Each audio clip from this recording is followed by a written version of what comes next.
সৰুপথাৰ সমষ্টিৰ বিধায়ক বিশ্বজিৎ ফুকনৰ উৰিয়াম ঘাটত কেইবাটাও আধাৰশিলা স্থাপন আৰু মণ্ডল কাৰ্যালয় উদ্বোধন।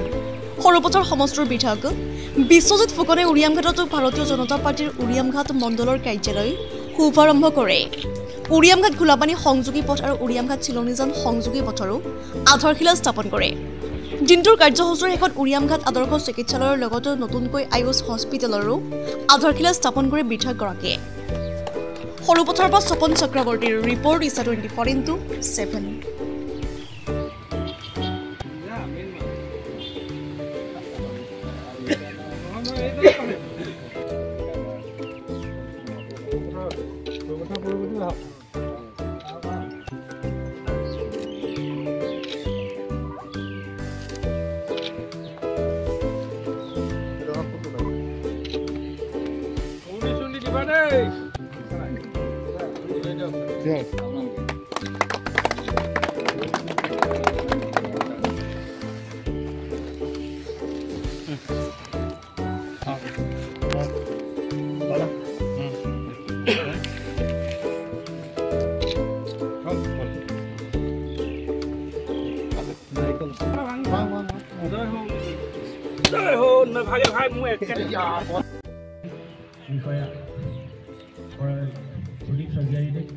তেখেতকো আমি আৰু ইয়াতে আমি অনুষ্ঠিত ইয়াতে হ'লোঁ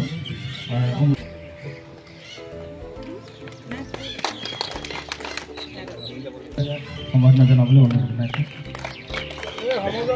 অজিত গগৈ সম্বৰ্ধনা জনাইছে। ডক্টৰ শৰ্মা ডাঙৰীয়া, আমাৰ মাজত উপস্থিত থকা প্ৰদীপ স্বৰ্গীয়াৰী ডাঙৰীয়া, বৰপথাৰ আৰু সৰুপথাৰ পৌৰসভাৰ জিলা সভাপতি হৰেণ গগৈ ডাঙৰীয়া, লৈ উৰিয়াম ঘাটলৈ আহিছিল।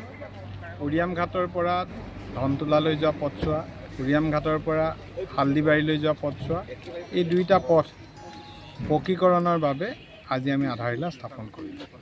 তাৰ লগতে উৰিয়াম ঘাটত এটা ভাৰতীয় জনতা পাৰ্টিৰ কাৰ্যালয় আটকধুনীয়াভাৱে নিৰ্মাণ কৰা হ'ল। অসম চৰকাৰৰ মাননীয় বিত্তমন্ত্ৰী মহোদয়াই এই কাৰ্যালয়টো উদ্বোধন কৰিলে। এতিয়া আমি উৰিয়াম ঘাটৰ মডেল হস্পিটেলৰ লগতে এখন আয়ুষ হস্পিটেল ডিছপেঞ্চেৰী আধাৰশিলা কৰিলোঁ। এইখন হোৱাৰ পাছত আয়ুষ চিকিৎসাৰ এক নতুন ধাৰা এই অঞ্চলত প্ৰৱৰ্তিত হ'ব।